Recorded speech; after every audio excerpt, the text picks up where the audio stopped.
have more women leaders, would we have a more peaceful world?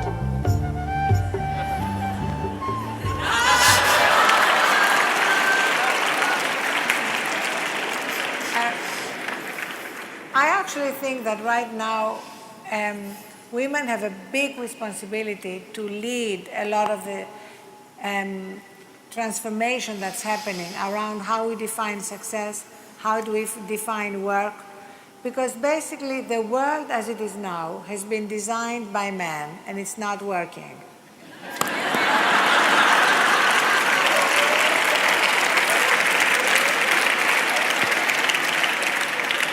There are a few good men who are very necessary.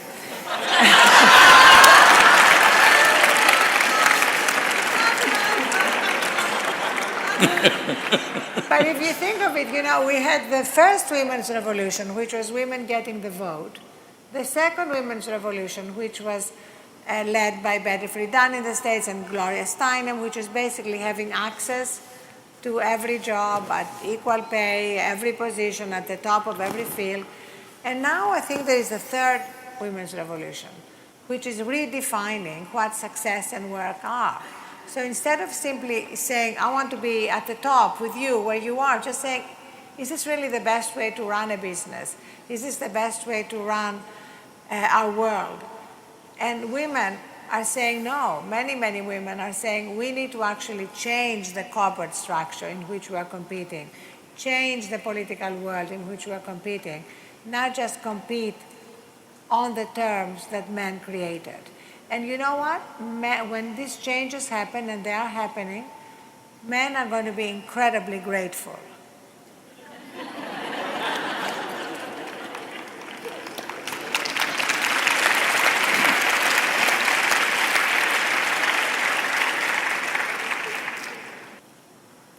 In the making of life, in the very nature in which we are, there is something called as masculine and feminine. Unfortunately, we have created a world where our idea of success and well-being is overwhelmingly masculine. You must understand, I'm not talking about male and female, I'm talking about masculine and feminine. A man is capable of being as feminine as he wishes to be in terms of his thought, in terms of his emotion, when he wishes to be. Similarly, a woman is as capable as a man to be as masculine as she wishes when the situation demands or when such actions are needed. Right now we have created education systems which are purely masculine, which is producing women also. Whether you like it or not, unfortunately, the idea of success has become masculine. Those who want to be successful, even if they're women, they're becoming like this, which is a serious damage to humanity. If you take away the feminine from the world, everything that's gentle, everything that's beautiful, everything that's aesthetic, everything that is the subtler aspect of life will disappear, and only providing and survival aspect of life will exist. Right now, there is a serious concern about this.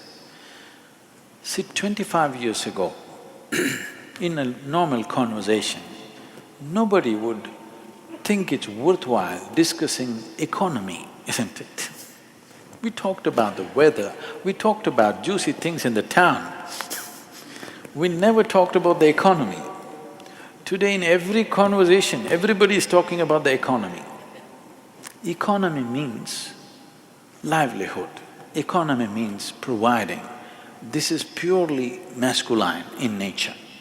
I'm not saying women cannot provide, I'm not meaning men and women, I'm talking about masculine and feminine.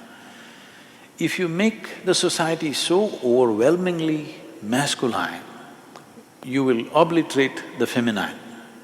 In this, everything that's gentle and beautiful will vanish, even in a woman, because when you set the standards that this is the only way you can succeed, even she will adapt to the situation, which I feel they are adapting, and many women are expressing their masculinity much more stronger and cruder than a man.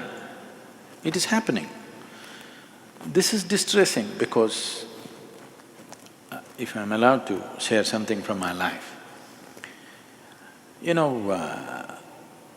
those days when we were growing up, my father is a physician, he is the provider. My mother never earned a rupee in her life, but it was never such a thing that if she does not earn, she's something less.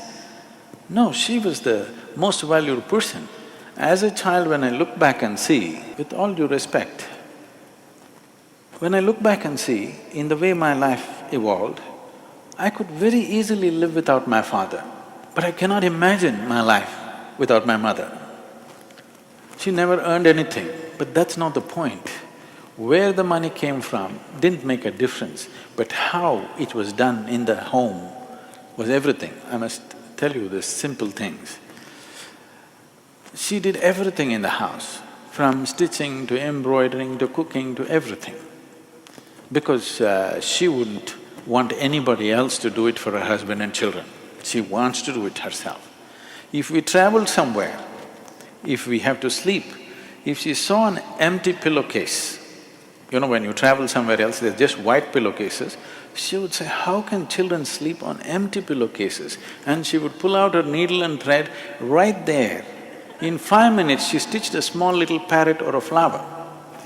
This little green parrot, I stared and I slept. It is so deep in my consciousness today, that little green parrot, because that sense of that caring, I think that little green parrot sank so deep into me, and in many ways who I am today is a manifestation of that little green parrot that she stitched on that pillowcase.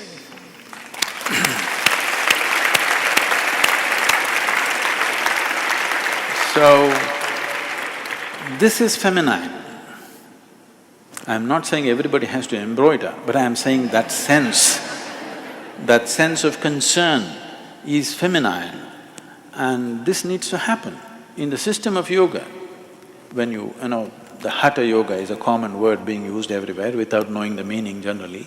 Hatha means… Ha means sun, Ta means moon. That means balancing the masculine and the feminine within yourself. Only when these two things are properly balanced within you, you are a full-fledged human being, otherwise you're a lopsided human being. The Adi Yogi, who is the originator of yoga, I know in California you think it's Madonna who did it. Adi Yogi is symbolized as the ultimate symbol of man.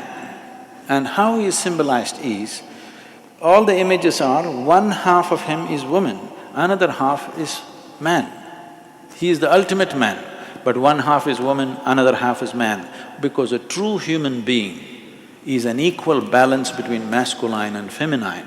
And in workplaces, I don't see why gender should even be an issue. Why should you always look at somebody as a man or a woman? You can just look at them as a human being or as a piece of life.